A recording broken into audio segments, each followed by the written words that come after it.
Now I will discuss some of the evidence of place-based interventions. In a recent review of the literature, a colleague noted a lack of randomized controlled trials testing the effects of neighborhood interventions on violence. Our experience suggests that this is likely due to the ethical, practical, and logistical challenges associated with conducting these studies.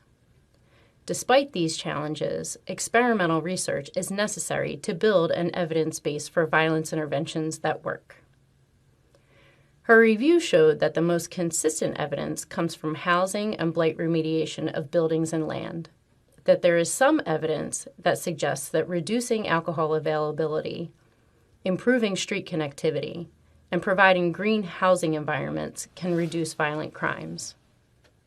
Cities with an abundance of vacant properties are increasingly viewing abandoned land as opportunities for change, not just problems, and including them as part of comprehensive revitalization strategies. Several urban communities are conducting or have completed experimental and quasi-experimental community-based research to examine the impact of these place-based interventions, which remediate abandoned buildings and green vacant lots. I'm going to present a few examples of those studies. My first example comes from the work that my colleagues and I have been involved in Philadelphia. At some point, there were more than 50,000 vacant spaces throughout the city. Since 1999, the Pennsylvania Horticultural Society has led a program that we call Clean and Green to stabilize these vacant lots. It is important to note that this effort began, as have many of the others that I will present, out of small, local, community-led efforts, and over time have grown, adapted, and expanded.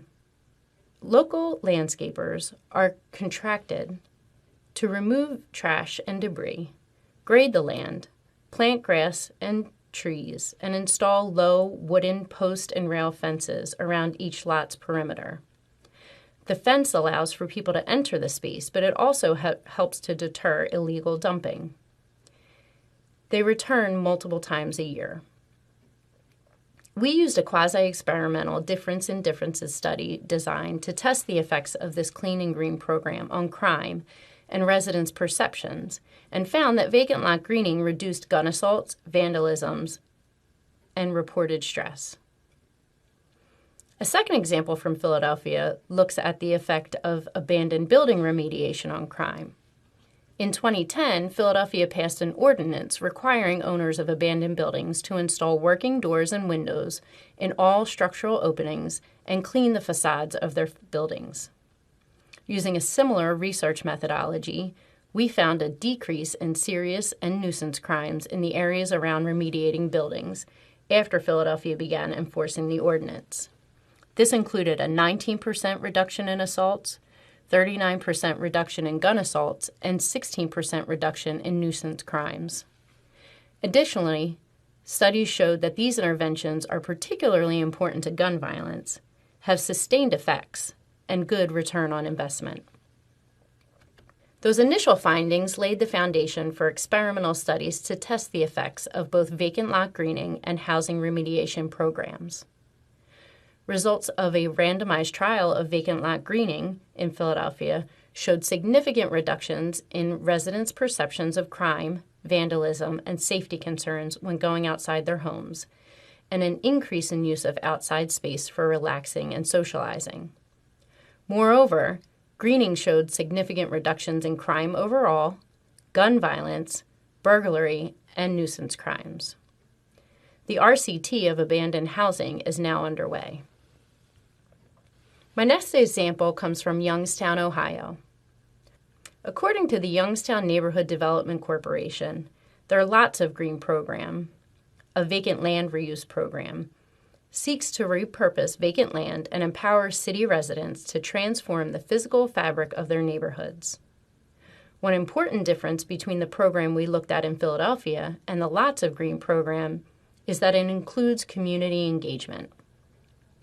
In addition to the basic stabilization program that I described before, Youngstown residents, groups, or organizations can apply for support and funding to reuse a vacant lot.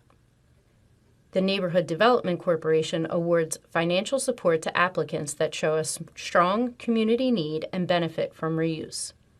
Applicants determine the type of reuse.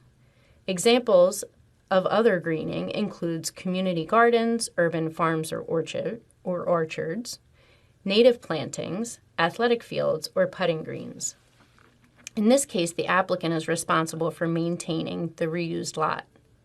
Again, we looked at the effect of this program on crime outcomes and found reductions in crimes that varied by type of greening, either community engaged or basic stabilization, which suggested that community-initiated vacant lot greening potentially may have a greater impact on improving community safety. In Flint, Michigan, colleagues conducted a study focused on community-engaged greening program developed by the Genesee County Land Bank Authority. This Clean and Green program is a community-based solution